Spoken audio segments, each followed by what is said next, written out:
Halo, Bismillahirrahmanirrahim. Assalamualaikum warahmatullahi wabarakatuh. Nah, jumpa lagi dengan saya, Sutrisno. Kita sudah lama ya nggak sharing-sharing. Jadi ini bulan puasa.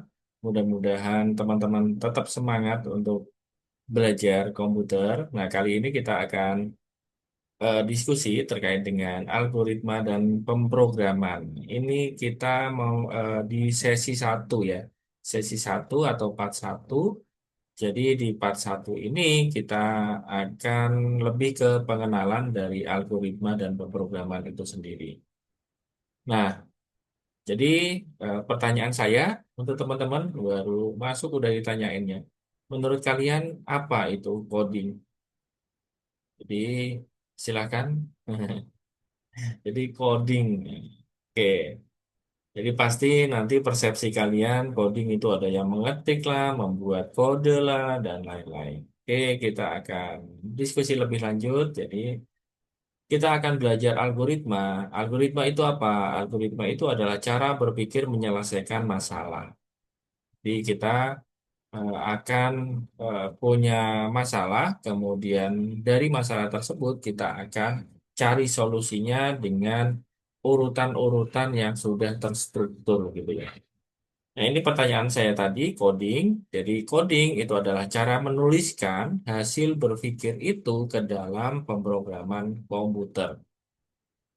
Jadi, bahasa pemrogramannya nanti bebas, bisa Python, bisa PHP, bisa JS, dan lain-lain. Oke. Kemudian, programmer itu bukan jago ngoding ya, tapi programmer itu jago mikir langkah. Jadi, kalau misalnya dapat project, gimana sih caranya menyelesaikan project ini? Urutan-urutannya bagaimana? Flow-nya dari sistem informasi ini bagaimana? Oke.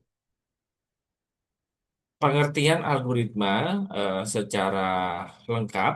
Jadi, algoritma adalah serangkaian langkah, prosedur logis, dan struktur yang disusun secara sistematis untuk menyelesaikan masalah atau mencapai tujuan tertentu.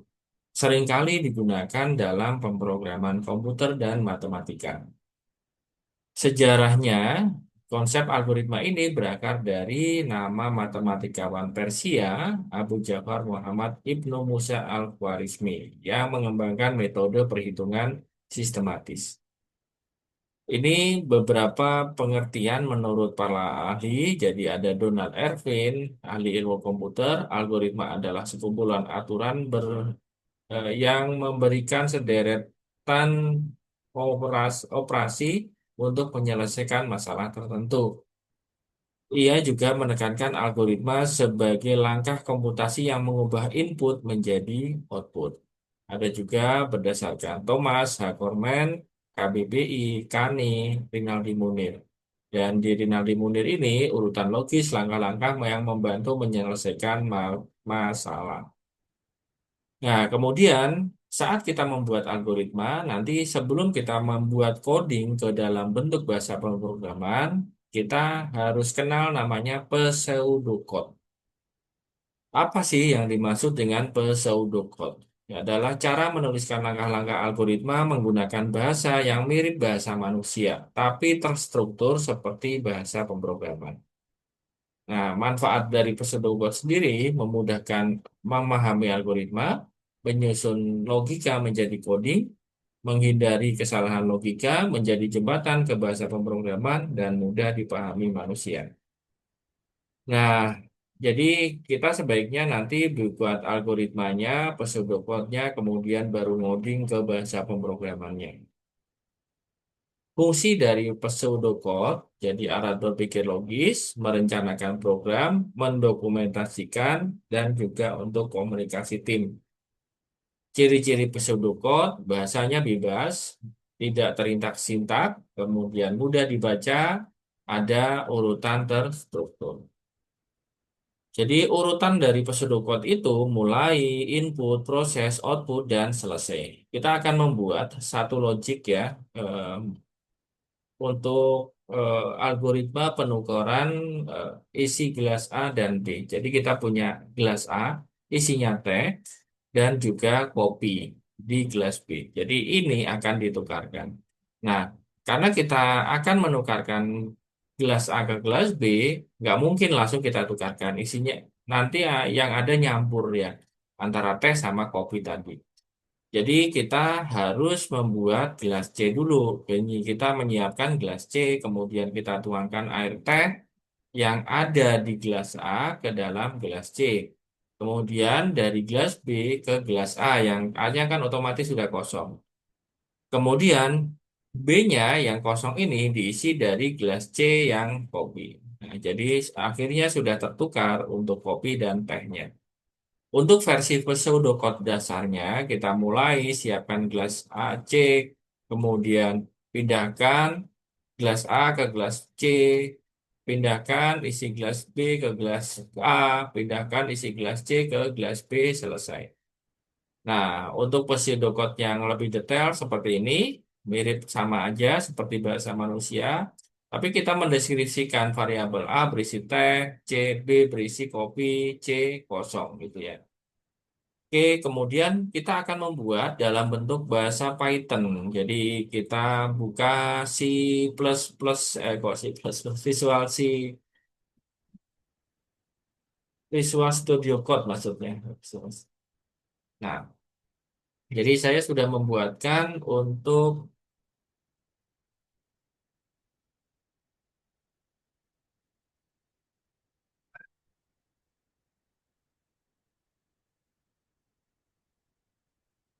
oke, jadi saya sudah membuatkan untuk latihan, untuk codingnya ya.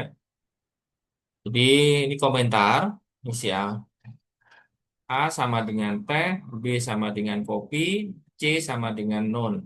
Print isi awal dulu, isi awal sama dengan A sama dengan A. Jadi nanti A ini string atau teks, teks aja. Jadi nanti apapun data yang ada di variabel A ini. Oke, kita coba view dulu terminal. Nah, namanya tadi satu coding.py, satu Python. Jadi teman-teman harus install Python dulu ya.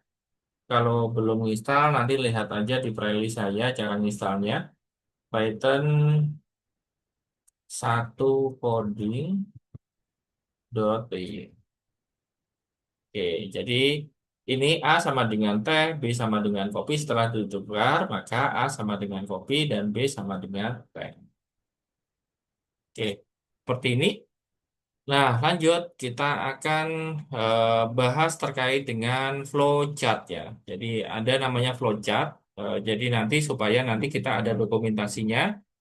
Flowchart adalah diagram yang digunakan untuk menggambarkan langkah-langkah suatu proses atau algoritma secara visual menggunakan simbol-simbol tertentu. Nah, fungsi dari flowchart mempermudah memahami alur program, dokumentasi, komunikasi tim, merancang program sebelum coding, mendeteksi kesalahan logika. Nah, ini bentuk dari flowchart. Ada mulai, kemudian keputusan, output, dan lain-lain. Nah, simbol dari flowchart. Sini bentuk yang seperti ini, terminal, kemudian jajaran genjang, ini output sama input, kemudian persegi panjang, ini proses, kemudian ada bentuk seperti ini, itu decision, kemudian bentuk ini, konektor, offline konektor, dan lain-lain. Oke, buat flowchart. Nah, ini adalah hasil dari flowchart dari menukarkan isi gelas ya. Jadi mulai menyiapkan gelas A ini untuk inputnya, kemudian ini prosesnya, ada tiga proses, kemudian ini outputnya, kemudian ini selesai. Nah, teman-teman nanti bisa membuat flowchartnya menggunakan app diagram. Ya juga sudah pernah untuk apa namanya sharing-sharingnya. Kemudian nanti teman-teman bisa belajar ini sendiri. Kita membuat algoritma keliling persegi. Persegi kan K kelilingnya kan 4 kali S ya, 4 kali sisi. K sama dengan keliling, S sama dengan sisi. Algoritmanya yang pertama mulai, masukkan nilai S, kemudian hitung keliling. Ya, K sama dengan 4 kali S, tampilkan keliling, selesai. Nah, prosedur code-nya seperti ini. S sama dengan integer, K sama dengan integer, kemudian deskripsinya, outputnya, keliling. Selesai. Oke, ini untuk flowchartnya gampang. Start, input S, K sama dengan 4 kali S, hasilnya K, selesai. Oke. Oke, saya rasa itu dari saya untuk pembelajaran awal untuk algoritma dan pemrograman. Silakan teman-teman pelajari lagi. Mudah-mudahan bermanfaat untuk teman-teman yang baru masuk kuliah ya, khususnya jurusan informatika. Nah, untuk yang mau privat komputer atau untuk sertifikasi BNSP dan lain-lain, untuk privatnya bisa offline, bisa online. Silahkan hubungi nomor kami yang ada di deskripsi.